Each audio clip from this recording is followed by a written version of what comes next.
You know, we have the authoritarian parents and that, and I got the F word. So you see on there, my F alliteration will help break it down. But the authoritarian parents are feared. And so maybe if you're reflecting on the impact of your dad and he was there, but you were just so afraid, not necessarily a great relationship, but he was the authoritarian type and you were just afraid of his presence. Another type is the permissive type. And the permissive type of parenting is they give a lot of freedom. They pretty much let you do whatever you want to do. And this leads to, I'm going to say, a false sense of, in this world, I'm going to be entitled because I was used and raised to pretty much do whatever I want to do. And when I start interacting and getting into different circles with other people, I find out quickly that everybody's not going to be permissive and let me do whatever I want to do. And so that's the second type. The third type is the uninvolved. The uninvolved parent, in my F alliteration word, is far away. The uninvolved parent typically is distant. They can be in the house, but not present. They can be, in a sense, right there, but not there. And those are the types where you might not even know certain things that are going on with your child. And when I say child, it doesn't matter what age they are. And so when we talk about dads, minds, yours, and more, the uninvolved type often breeds a certain discontent and it causes the relationship to sever. And then the final type, which is the most admirable type, that I'll say the dynamic dad type, is the authoritative type. And that particular type of dad or parenting will be the type that's full of being fair, they're firm, they're flexible, they're fabulous. The relationship is strong, the relationship is intact. You can go to them when you did something wrong, you can go to them when you did something right. They're present, and that is the pinnacle of parenting, be that authoritative parent. So when you think about over and over and over again how we look at the different type of parenting and how that impacted us growing up, it is just fascinating to reflect. You know, the authoritarian, the fear type, the permissive, the one that gives a lot of freedom. The uninvolved parent is the parent that's far away. And then the pinnacle, the dynamic dad, so to speak, in this particular conversation is the parenting that will actually full of firmness, fair, fabulous, flexible, and in any relationship, when we have the parenting that is the authoritative, it's going to be rooted in relationship building, it's going to create legacy building. And so let me just point this out right quick. When we think about why I even care about this topic, think about dads, minds, yours, and more. Why is this such an important topic? Well, children who are absent from their biological fathers are more likely to be poor. That's significant. We know poverty has a ripple effect in so many different areas of our life, but they're more likely to be poor, experience educational, health, emotional, and psychological problems. They're more likely to be victims of child abuse and engage in criminal behavior. And numerous studies back that up over and over and over again. When the dad is not involved, I even added some more mores in the yellow colored font. Most high school dropouts come from a fatherless home. This is why we should care about dads, minds, yours, and more. Most students with behavior problems come from a fatherless home. Most crimes are committed by high school dropouts. You start seeing the connections and the correlation. Most incarcerated people come from a fatherless home, overwhelmingly, up to 80 to 85%, some studies have. Most youth who, in a sense, engage in drug and alcohol use and abuse come from fatherless homes. Most youth who are physically hurting and self harm and suicidal behavior come from a fatherless home. Most runaway and homeless teens come from a fatherless home. And when you think about the impact of dads, regardless of your, I'm going to say, your choice of faith, me being a Christian, and if you are of another faith, when the fathers lead the family to their places of faith, there is a far greater percentage that the whole family will follow. I'm going to break down 8 different types of dad, And I'm giving you a preview in terms of every generation, Gen Z, the tech generation, the millennials, emerging adults forming into that seasoned adult, Gen X, where you are right there in the prime, and boomers, where you're past your prime, but you're still so significant in terms of wisdom. And when we look at the 8 different types of dads, the pinnacle is dynamic. When I mentioned the authoritative parenting, the firm, the flexible, the fair, the fabulous relationship, dynamic dads are the type of dads that yield the greatest results. Then we have the designated fathers. Designated fathers can be fathers for a season. You might find yourself in a particular season being assigned to help a nephew, a cousin, depending on the capacity of your servant, maybe helping a student or someone who goes to your church or whatever place of faith that you attend. Designated fathers are so important. And I know I had a couple of them in my lifespan without my dad being present. There were men in my life during certain seasons that helped me not to end up another statistic. So designated dads are there for a season. Denied dad. The relationship didn't work out with the mother for whatever reason. And then oftentimes, these are the fathers who are in a lot of pain because what they are experiencing is, I want to be involved, but I'm being denied.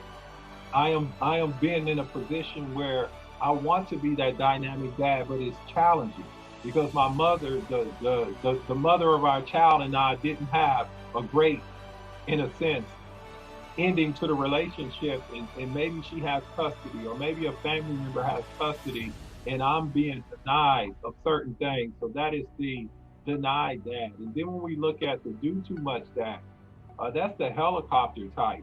And that's the type of dad that just needs to back off a little bit and just understand independence is a form of growing. And then the distant dad in the house, but not present. The distant dad is there, but not there. Maybe they're distracted or being in a position of being disengaged, and that causes a distance in the a rift in a relationship. And then the detained dad, the dad that's incarcerated, the dad that's behind bars for whatever the reason, still wants to be involved and engaged, but having struggles because of the position that he put himself in. That's the detained dad. And then the deadbeat dad. That's the dad that just walks out on the family. I mean, for whatever the reason, he just left. Not trying to be involved, not trying to claim kids, not doing anything. That's the dad that we want to help elevate, motivate, and coach them up. And then the destructive dad. This is the dad that causes so much anger and frustration in the kids. And this dad, by their very nature, they destroy relationships, destroy self-esteem, destroy any type of I'm going to build some self-worth in you. And when you look at those 8 types of dads, and sometimes we can vacillate from one to another, or we improve and get better. I'm going to open it up to you in a couple of minutes. Every generation is impacted. Every age range is impacted. The pinnacle is to be consistently dynamic, and none of us will ever be perfect. But to be consistently dynamic is the goal. And I know in my life, there were times where I was distant. There was time when I would do too much. There was time when my anger got in the way and I was that destructive type because I was just struggling with, I don't know what to do. And so I'm angry about it. And out of fear, I responded in a way that was not the greatest. And so when we look at those 8 different types of dads, I'm going to turn it over to some of you, get an opportunity if you want to share, just like your experiences. Dads are being portrayed in general as a joke, not smart, weak, unstable, not assertive, not a leader. You can fill in the blank. And so when we look, many times it's not by accident of how dads are being portrayed as stumbling, bumbling, falling all over themselves. And it just causes a lot of issues when you think about that dads in many cases are not even respected in society. And then when a dad attempts to be a dad, there's a lot of pushback. But when you just flip through and look at what's in the movies, what's on the sitcoms, what's in the commercials, you'll start seeing a portrayal of fathers that are not fabulous at all. And that causes a ripple impact in terms of daddy is not competent. And that's a problem by itself because there are a lot of competent dads out there, but the portrayal, and again, I truly believe it's not by accident, it's just to diminish and minimize the fathers, the father figures, the impact of that. There were several schools I reach out to, and those of you who serve in different capacities, there are times where it just seems like they don't even want men in the school, positive men who are about the business of elevating their community. Sometimes you walk in being a man, and because you are being a man, that is not necessarily welcome. And so in many environments, because you are attempting to solve problems from a point of view, now caring and respect and just being professional, that's across the board. It doesn't matter if you're a man or a woman. But a man has a different way sometimes that he will do it. And if there are some resistance there by certain decision makers because you are being more firm and you're not, in a sense, handling things the same way, thank God for the women, but men and women are different. And so sometimes the portrayal of that particular capacity, if the man doesn't act the way that is expected of him, like, no, we don't want you, you're too mean, or you're too firm, or you're too strict. And there's a balance to that because when it's like tough love in a certain way, that is something to think about the portrayal. Some of the traits of being dynamic, because that's the pinnacle. Dads who display unconditional love. There's nothing you can do that will stop me from not loving you the way that I should love you. These are dynamic dads. Dads who ask them questions to help you understand. You're asking if it's your wife, if it's the kids, if it's the step parent, if it's just whatever the case may be, you go into the room and you start asking questions. You're humbling yourself so that you can better understand to be a better parent. That's a great dynamic trait. Being able to keep in mind legacy. Next in line are the kids. And am I being so dynamic that they're going to take the throne, and when I'm gone, they're going to take the things that I implemented to them? Adjust parenting to fit the age and stage of your kids. And Jeff mentioned earlier, and other people as well, if you got grown kids or teenage kids, you can't parent them like they're 12. And so you got to be able to adjust it, and dynamic parents are flexible, and they're able to adjust that. Then we look at model excellence with words and action. I'm not only going to say consistently what is excellent, I'm also going to do what is excellent. And our kids, regardless of their age, respect that. Even when I mess up, you can be excellent in your failures, in your falls, in your flaws. They see you handle things with excellence, taking ownership, not blaming other people. That is a model excellence. Even in failure, we can be, in a sense, show them dynamic character in the midst of that, and investing in their independence. I mentioned legacy twice because it's so deep. We have to understand the goal is to have them do some stuff by themselves based off what we impart in them, and then finally consistently listen to, learn from, and laugh with them. Laughter does something to relationships. It gives a certain room to be free. Being humble enough to ask your kids, what is it that you can teach me? And also being able to listen to their heart, even if you disagree, when they're going through seasons, and just to listen. And then you respond with a timely word.